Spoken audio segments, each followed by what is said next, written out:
صبح کے 7 بج رہے تھے۔ ایک جوان کو چچا نے دیکھا تو کہنے لگے، ارے بیٹا آج اتنی صبح صبح کہاں جا رہے ہو تیار ہو کر کے؟ اس جوان نے کہا، چچا آج ہماری نوکری لگ گئی ہے اور چونکہ آج پہلا دن ہے لہذا تھوڑا جلدی پہنچ جاؤں تو اچھا ہوگا۔ چچا نے کہا، بیٹا پھر 7 بج رہا اور تم جا رہے ہو تو کتنے بجے اٹھے تھے؟ تو اس جوان نے کہا، میں تو 5 بجے آج اٹھ گیا تھا۔ اور اس جوان نے مسکراتے ہوئے کہا، چچا ہم نے تو کبھی سوچا بھی نہیں تھا کہ میری لائف میں کبھی ایسا بھی دن آئے گا کہ مجھے 5 بجے اٹھنا پڑے گا۔ میری تو عادت تھی 9 بجے 10 بجے اٹھنے کی، لیکن آج چونکہ نوکری کا معاملہ ہے تو میں 5 بجے سے جاگ رہا ہوں۔ آج پہلا دن ہے، تھوڑا جلدی پہنچ جاؤں گا تو اچھا رہے گا۔ اچھا چچا ٹھیک ہے، اجازت دیجیے۔ چچا نے بھی دعائیں دیں، اللہ تمہیں برکت دے اس کام میں، اور وہ جوان اپنے آفس کو چلا گیا۔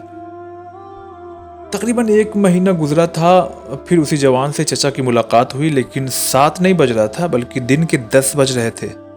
اس کی آنکھوں میں نیند تھی، لگتا تھا کہ جیسے سو کے آ رہا ہے۔ چچا نے تعجب سے پوچھا، بیٹا یہ تو آفس کا وقت ہے، تمہیں آفس میں ہونا چاہیے تھا، نہ کہ تم یہاں محلے میں گھوم رہے۔ اس جوان نے سر کو جھکا لیا اور کہنے لگا کہ کیا بتاؤں چچا، آج 1 مہینہ ہو گئے اور اس 1 مہینے میں صرف 3 یا 4 دن میرے ساتھ ایسا ہو گیا کہ میں 10 سے 15 منٹ لیٹ ہو گیا تو مجھے نکال دیا گیا۔ میں نے بڑی منتیں کی، بہت معافی مانگا، ارے نہیں ایسا نہیں ہوگا، مگر کچھ نہیں سنا لوگوں نے، مجھے نکال دیا گیا۔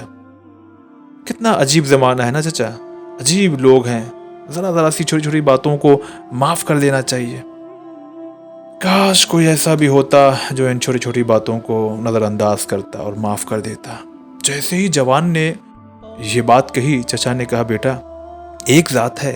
جوان نے کہا، کیا مطلب؟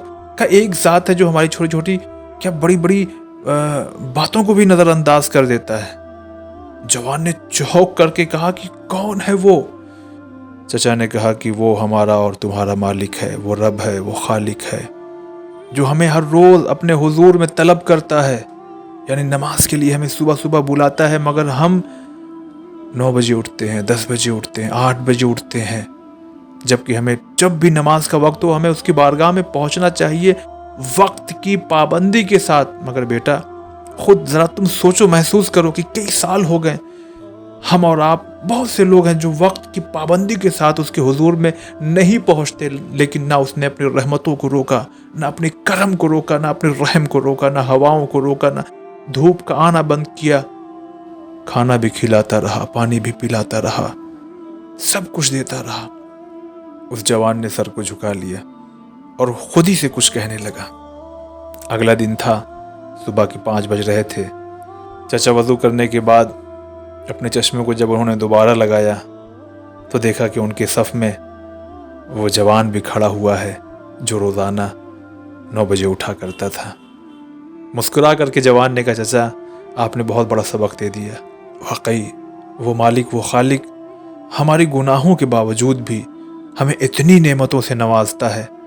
کاش کہ اگر ہم اس کے ویسے بندے بن جائیں جیسا وہ چاہتا ہے، وقت کی پابندی کے ساتھ اس کے حضور میں حاضر ہو جائیں، گناہوں سے پرہیز کریں، بری چیزوں سے دور رہیں، تو جب گناہوں کے باوجود بھی ہمیں نعمتوں سے نوازتا ہے تو اگر ہم اس کے اچھے بندے بن جائیں گے تو پھر وہ ہمیں کتنی نعمتوں اور اپنی رحمتوں سے نوازتا رہے گا۔ چچا آج سے میں وہ کروں گا جو رب چاہتا ہے۔